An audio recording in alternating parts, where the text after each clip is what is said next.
Madame la présidente, madame la ministre, mes chers collègues, imaginez-vous que vous achetiez vos places pour un spectacle, vous vous organisez des mois à l'avance, mais à peu avant le jour J, patatras, la tuile, l'imprévu, la mouche dans le lait.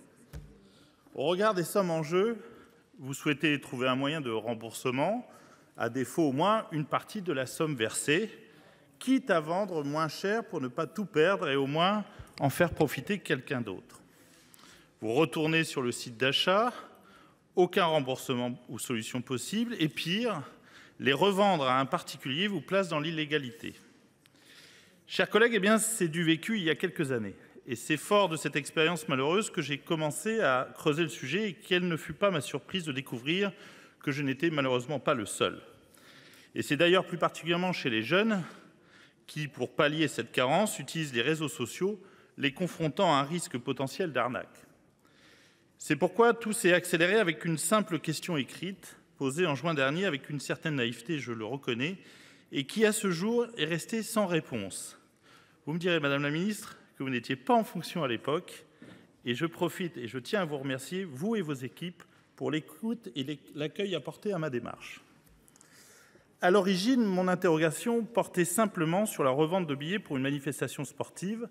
Plus précisément, je m'inquiétais qu'un organisateur puisse interdire à un particulier de revendre son billet en dessous de sa valeur faciale. Face à l'absence de réponse, j'ai poursuivi ma réflexion et déposé une proposition de loi élargissant le sujet aux événements sportifs et culturels. Mon objectif était alors simple, permettre à un consommateur de revendre un billet à un prix inférieur plutôt que de perdre totalement son investissement, tout en favorisant l'accès aux événements pour ceux qui n'en auraient pas forcément eu les moyens, contribuant à un accès à la culture pour le plus grand nombre. C'est d'abord une question de pouvoir d'achat, mais également d'égalité, tant sur l'accès aux loisirs et à la culture, mais également entre ceux pouvant se permettre de perdre l'argent et les autres.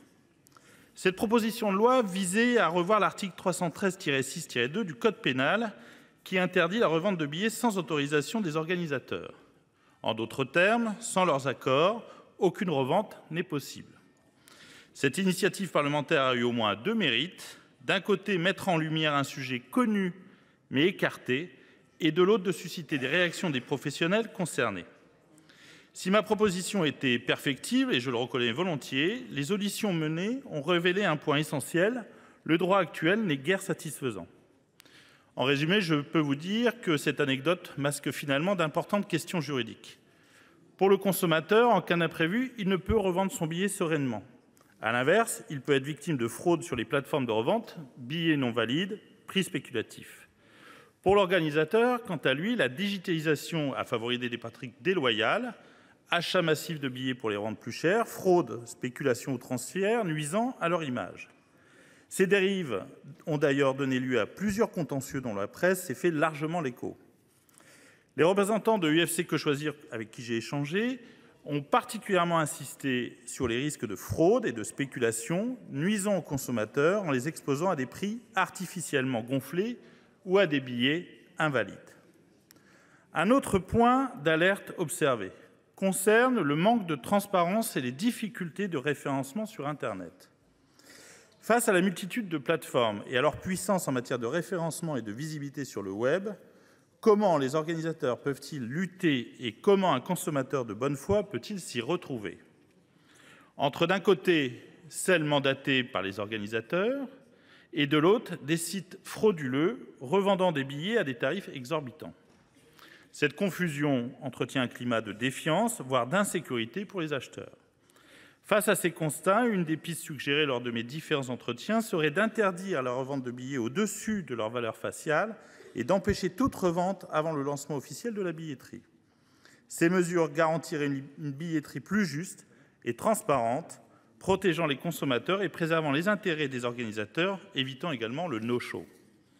J'ai donc choisi de transformer ma proposition de loi en débat parce que toutes les auditions et les différentes rencontres ont révélé l'ampleur des changements législatifs à envisager. Le texte déposé initialement aurait eu des effets en cascade dont il est important de maîtriser tous les contours. L'encadrement des pratiques ne peut en effet se limiter à une autorisation de revente. Il doit s'accompagner de garanties sur la traçabilité des billets, la clarté des transactions et la responsabilité des plateformes. Sans ces garde-fous, le risque est d'aggraver le problème. L'objectif du débat est clair, poser les bases d'une évolution législative protégeant les consommateurs et les organisateurs. Alors quel système vertueux mettre en place ? Plutôt qu'un remboursement ingérable, il faut inscrire un mécanisme sécurisé de revente. Cela permettrait de lutter contre la spéculation et de rassurer l'ensemble des acteurs du milieu. Les organisateurs pourraient mettre en place ces dispositifs en internalisant ou externalisant les procédures, tout en conservant leur liberté contractuelle. Les évolutions devraient par conséquent à développer eux-mêmes des mécanismes de revente des billets entre particuliers. Il convient de préciser que certains d'entre eux ont déjà mis en place des solutions vertueuses et efficaces. Il faut les saluer et s'en inspirer.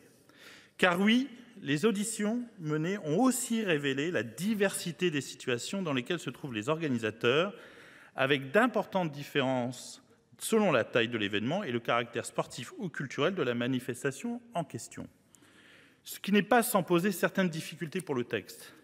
La mise en place de systèmes de revente pour les manifestations culturelles et sportives, où cela n'est pas encore prévu, ne peut être que bénéfique autant pour le consommateur que pour les organisateurs eux-mêmes. En étant le principal interlocuteur des consommateurs en cas d'imprévu, elle leur permettra de mieux contrecarrer les pratiques déloyales des plateformes de revente pratiquant la fraude, de lutter contre les marchés parallèles et la spéculation à la hausse sur les prix des billets. Pour autant, si cette modification est nécessaire, elle ne suffira pas. En ce sens, le renforcement des sanctions et des dispositifs permettant de lutter contre la fraude et la spéculation à la hausse des prix des billets apparaît comme une autre priorité. Mes chers collègues, notre droit doit évoluer. Je vous ai présenté des pistes de réflexion issues de mon travail, inciter les organisateurs à développer eux-mêmes des mécanismes de revente des billets entre particuliers, interdire la revente de billets au-dessus de leur valeur faciale et empêcher toute revente avant le lancement officiel de la billetterie, lutter contre la spéculation et les fraudes. Cette liste n'est pas exhaustive. Poursuivons ce débat de façon transpartisane et indépendante avec la bienveillance, la sagesse et l'expérience qui caractérisent notre noble Assemblée. C'est tout le sens du débat aujourd'hui et je remercie sincèrement mes collègues du groupe des Indépendants de m'avoir offert l'opportunité de l'organiser aujourd'hui. Je vous remercie.